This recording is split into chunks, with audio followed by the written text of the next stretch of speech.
नमस्कार, सत श्री अकाल, अस्सलाम वालेकुम। कैसे हैं जनाब? तो सब कल आप लोग चौंक गए, मैं ना चौंका। इस पर मैं कल 4 बजे एक दूसरा वीडियो अपलोड करूंगा। वो मूलतः एनालिसिस का वीडियो होगा और पुरानी अपनी बोली बातों का कंपाइलेशन करूंगा on a very serious note. आज देखते हैं कि कल से आज तक क्या घटनाक्रम हुआ। आप सब चौंक गए एकदम से। डोनाल्ड ट्रंप का एक ट्वीट आता है और डोनाल्ड ट्रंप के ट्वीट से हम लोगों को पता चलता है मूलतः कि after a long night of talks mediated by the United States, I am pleased to announce that India and Pakistan have agreed to a full and immediate ceasefire. Congratulations to both the countries for using common sense and great intelligence. Thank you for the attention in this matter. ये common sense Netanyahu को इस common sense की जरूरत नहीं है, जिस common sense की जरूरत नरेंद्र मोदी को है। उसके बाद इनके जो सेक्रेटरी ऑफ स्टेट है मार्को रूबियो, उनके भी स्टेटमेंट आने शुरू होते हैं कि over the past 48 hours at the rate of VP Vance and I have engaged with the senior Indian and Pakistani officials including prime minister Narendra Modi and Shehbaz Sharif, external affairs minister Subrahmanyam Jaishankar, chief of army staff Asim Munir and national security adviser Ajit Doval and Asim Malik, he said. तो ये सब चीजें सामने आती हैं और ये भी अनाउंस करते हैं कि इस चीज को एक सीज फायर का रूप दे दिया गया है फाइनली। फिर करीबन उसी के कुछ देर बाद हमारे फॉरेन सेक्रेटरी साहब, मिस्ट्री साहब, इसका अनाउंसमेंट करते हैं। It was agreed between them that both sides would stop all firing and military action on land and in the air and sea with effect from 1700 hours Indian Standard Time today. चीज सामने आती है कि लगभग 3:45 पर दोनों देशों के डीजीएमओ यानी director general of military operations, इनकी फोन पर बात होती है और ये immediate and complete ceasefire करना ये लोग तय करते हैं। डीजीएमओ स्पेशली एक्शन के टाइम पर बड़ा इंपॉर्टेंट पोस्ट होती है, who is directly reporting to the defence minister, the prime minister and the chief of the army staff. तो जितने भी ऑपरेशंस हो रहे होते हैं, ये लेफ्टिनेंट जनरल की पोस्ट होती है, वेरी सीनियर पोस्ट। तो इन लोगों में आपस में फोन पर बात होती है और उसके बाद बाकी सब चीज आप लोगों को पता है कैसे चलती है। उसके बाद जब बहुत से मैसेजेस मुझे भी आने लगते हैं कि ये क्या हो गया, ये क्या हो गया, ये क्या हो गया, तो पाकिस्तान के भी फॉरेन मिनिस्टर इस चीज को एक्सेप्ट कर लेते हैं कि यस, हम लोगों का इसमें एक कॉम्प्रोमाइज पहुंच गए, हम लोग कॉम्प्रोमाइज पर पहुंच गए।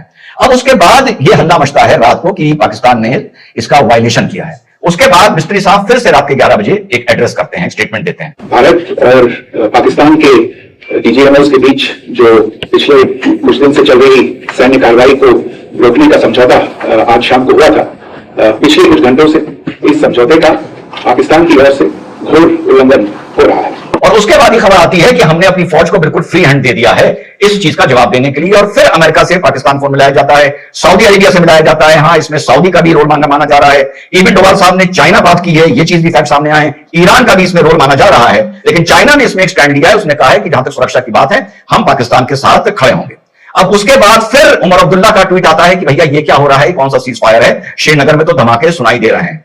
और फिर वही जम्मू एंड कश्मीर सेक्टर में, पंजाब सेक्टर में पाकिस्तान की तरफ से हेवी आर्टिलरी फायर और ड्रोन्स नजर आने शुरू होते हैं, जिसको हमारी एयर डिफेंस बैटरीज मार के ध्वस्त करती हैं। अब उसके बाद फिर ये माना जाता है कि पाकिस्तान ये कहता है कि वहां तक कम्युनिकेशन नहीं पहुंचा था और कम्युनिकेशन ना पहुंचने की वजह से वहां के जो फील्ड कमांडर्स थे उनको ये बात नहीं पता थी और उन्हें उत्साह में इस तरह से वायलेशन कर दिया है और उसको फिर उनको फिर कम्युनिकेशन पहुंच जाता है और फिर दोनों तरफ से आज शांति बनी हुई है और सुबह से कम कोई भी ऐसी हरकत सुनने को नहीं मिली है पाकिस्तान की तरफ से। अब इसी बीच जो पाकिस्तान के शहबाज शरीफ है, उनका भी बयान आता है कि बुनियाद महसूस जो ऑपरेशन उन्होंने शुरू किया था ऑपरेशन सिंदूर के जवाब में, उसको सेलिब्रेट करने के लिए यौम तशक्कुर एक वीक का, एक हफ्ते का पाकिस्तान में सेलिब्रेशन किया जाएगा। बुनियाद महसूस मैंने आप लोगों को बताया था एक कुरानिक टर्म है जिसका मतलब यह होता है कि द अनब्रेकेबल वॉल, और यौम तशक्कुर का मतलब होता है थैंक गिविंग। तो उन्होंने कहा कि हम अल्लाह की, खुदा की, पाकिस्तान के अवाम की, पाकिस्तान की फोर्सेस का शुक्रिया करने के लिए एक सेलिब्रेशन के तौर पर इसको माना जाएगा। इसी बीच नरेंद्र मोदी जी भी एक बैठक करते हैं कैबिनेट लेवल की और उसमें ये कहते हैं कि हमने जो ये चीज को माना है वो इस शर्त पे माना है कि इसके बाद कोई भी आतंकी हमला होगा उसको एक्ट ऑफ वॉर माना जाएगा। और जयशंकर साहब का भी बयान आता है कि इसमें कोई भी शर्त नहीं मानी गई है और जो चीजें हमने इंप्लीमेंट की थी पाकिस्तान से डिप्लोमेटिक रिलेशंस को लेकर, पानी को लेकर, जो सिंधु वाटर जो ट्रीटी है उसको जो हमने अबेयंस में किया था, सस्पेंड किया था, वो वैसे ही अबेयंस में रहेगी और सस्पेंडेड रहेगी। और ट्रंप ने भी इसमें यह बोला है कि हम दोनों देशों के साथ व्यापार करना चाहते हैं और टेररिज्म भी और वाटर के इश्यूज अगर ये दोनों देश चाहें और हम बीच में बैठकर इस चीज को once and for all final इस चीज को सेटल कर लेना चाहते हैं। अब मुझसे कुछ लोगों ने आईएमएफ के बारे में भी पूछा कि सर आप इस पर क्यों नहीं बोल रहे हैं, और आईएमएफ ने इसी बीच पाकिस्तान को एक $1 बिलियन का बेल आउट दे दिया। शायद $2.1 बिलियन की बात चल रही है। अब इस पर लोगों को बड़ी निराशा हुई। भारत ने इसका विरोध किया कि पाकिस्तान हमेशा आईएमएफ के फंड्स को मिसयूज करता है अपनी निफेरियस, अपनी टेरर एक्टिविटीज में और इस पर लगाम लगनी चाहिए। लेकिन एंड में फाइनली उनको ये बेल आउट अलाउ हो जाता है। जितने भी 160 या 190 मेंबर्स हैं इस आईएमएफ में, ये यूनाइटेड नेशन की तरह नहीं है कि एक कंट्री के पास एक वोट होगा। यहां पे जितना आपका उस फंड्स में कंट्रीब्यूशन है उतने परसेंट वोट आपके पास होते हैं। जैसे इसमें यूएसए के पास 16% वोट है। तो यह बात पहले से क्लियर है कि जो भी आप लोगों को यह बताता है कि इस तरह का फंड पाकिस्तान को नहीं मिलेगा, वो मेरे साथियों आप लोगों को गुमराह करता है। पाकिस्तान की जो स्ट्रेटेजिक लोकेशन है, पाकिस्तान की जो सेंट्रल एशिया में लोकेशन है, कभी भी अफगानिस्तान के बारे में कोई श्योरिटी से नहीं बोल सकता कि 5 साल बाद वहां किसकी सरकार होगी। उस सरकार का रवैया वेस्टर्न वर्ल्ड की तरफ क्या होगा, रशिया की तरफ क्या होगा, चाइना की तरफ क्या होगा। तो इन सब चीजों को देखते हुए, और अगर वेस्टर्न वर्ल्ड पाकिस्तान को इस तरह से बेल आउट नहीं करेगा तो पाकिस्तान में बहुत बड़ा एक लॉ एंड ऑर्डर प्रॉब्लम खड़ी हो जाएगी। उस लॉ एंड ऑर्डर प्रॉब्लम के चलते वहां पर नॉन स्टेट एक्टर्स पावर में आ सकते हैं, इस चीज को देखते हुए। बिकॉज अगर एक डिस्टर्ब पाकिस्तान होगा तो यह वेस्टर्न वर्ल्ड के लिए बहुत बड़ा खतरा साबित हो सकता है। उसके बाद वहां चाइना का बहुत इंटरेस्ट है, चाइना वहां बहुत पैसे लगा रहा है। तो अगर इंटरनेशनल मॉनेटरी फंड पाकिस्तान को अलग थलग छोड़ देता है तो उसके पास नया पापा चाइना है उसकी गोद में जाकर बैठने के लिए, तो यह वेस्टर्न वर्ल्ड नहीं कर सकता है। इसलिए पाकिस्तान को आईएमएफ से पैसा मिलना ही था, और जब वो फाइनली मिल गया, बीच बीच में वो पाकिस्तान को फटकार लगाते रहेंगे, लेकिन साथ साथ में वो पैसा देते रहेंगे। अब इसके बाद 2-3 चीजें और हैं। अब ये बहस होती रहेगी, वो कहेंगे कि साहब हम यौम तशक्कुर बना रहे हैं, हम इस चीज को अलग तरह से सेलिब्रेट करेंगे, हमारे अलग वर्जन होंगे, हम ब्रह्मोस की बात करेंगे, कोई किसकी बात करेगा। मेरे हिसाब से मुझे दोनों तरफ की ये बातें फिलहाल इंटरेस्ट नहीं कर रही हैं कि हमने उनका क्या डैमेज किया या उन्होंने हमारा क्या डैमेज किया, बिल्कुल नहीं कर रही है। स्पष्ट बता दूं, 4 बजे 4:30 बजे मैं इस पूरी घटना पे एनालिसिस डालूंगा। पर चलते चलते एक बार बता दूं कि वो पिछली चीज से जुड़ी हुई है। किसी ने मुझसे कहा कि सर वहां पर तो कुछ एनालिस्ट ये बता रहे हैं कि साहब ये जो मीडिया होता है, ये साइकोलॉजिकल वॉरफेयर होता है, और जंग के टाइम पर इस तरह की चीजें बोली जाती हैं, ये मनोबल बढ़ाता है। ये मनोबल बढ़ाता नहीं है, घटाता है। नक्कालों को, बहरूपियों को इस बात का ज्ञान नहीं है। मीडिया वॉरफेयर, साइकोलॉजिकल वॉरफेयर 1970, 80, 90, 2000 तक होती थी, बिल्कुल होती थी, मुझे मालूम है होती थी। जैसा मैंने बताया कि पाकिस्तान के रेडियो पाकिस्तान बोलता था कि जुमे की नमाज हम जाके जामा मस्जिद में पढ़ेंगे, बोलता था ना, और लोगों के पास कोई ऑप्शन नहीं था, लोग उस पर यकीन कर लेते थे। आज का कम्युनिकेशन का युग है। नक्कालों को और बहरूपियों को जाके बताओ कि आजकल कम्युनिकेशन का युग है।